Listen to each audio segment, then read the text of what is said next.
ಸಿದ್ದರಾಮಯ್ಯನವರ ಹೇಳಿಕೆ ನಾನು ಗಮನಿಸ್ತಾ ಇದ್ದೆ. ಶಾಸಕರ ಮುನಿಸು ಬಗೆಹರಿಸುತ್ತೇನೆ, BR ಪಾಟೀಲ್, ರಾಜು ಕಾಗೆ ಇಬ್ಬರನ್ನು ಕರೆದು ಮಾತನಾಡ್ತೇನೆ.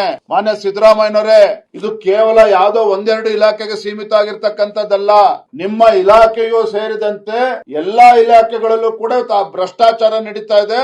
ಭ್ರಷ್ಟಾಚಾರಕ್ಕೋಸ್ಕರ ಕೌಂಟರ್ಗಳನ್ನು ಓಪನ್ ಮಾಡ್ಕೊಂಡು ಕೂತಿದ್ದೀರಿ.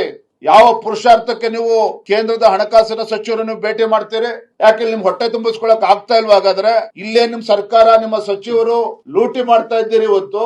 ಅದರಿಂದ ನಿಮ್ ಹೊಟ್ಟೆ ತುಂಬಿಸ್ಕೊಳಕ್ ಸಾಧ್ಯ ಆಗ್ತಾ ಇಲ್ವಾ? ಅದಕ್ಕೋಸ್ಕರ ನೀವು ಕೇಂದ್ರ ಸರ್ಕಾರದ ಅನುದಾನವನ್ನು ನೀವು ಕೇಳ್ತಾ ಇದ್ದೀರಾ ಹಾಗಾಗಿ ನಾನು ಇವತ್ತು ರಾಜ್ಯದ ಮುಖ್ಯಮಂತ್ರಿಗಳಿಗೆ ನಾನು ಆಗ್ರಹ ಮಾಡ್ತೇನೆ, ಕಿಂಚಿತ್ತಾದ್ರೂ ಸಹ ಗೌರವ ಇದ್ರೆ, ಕಿಂಚಿತ್ತಾದ್ರೂ ಸಹ ರಾಜ್ಯದ ಮುಖ್ಯಮಂತ್ರಿ ಸಿದ್ದರಾಮಯ್ಯನವರಿಗೆ ರಾಜ್ಯದ ಬಗ್ಗೆ ಕಾಳಜಿ ಇದ್ರೆ ತಮ್ಮ ಮುಖ್ಯಮಂತ್ರಿ ಸ್ಥಾನವನ್ನ ಉಳಿಸ್ಕೊಳ್ಳೋದನ್ನ ಬಿಟ್ಟು ಮುಖ್ಯಮಂತ್ರಿ ಸ್ಥಾನಕ್ಕೆ ರಾಜೀನಾಮೆನ ನೀಡಬೇಕು.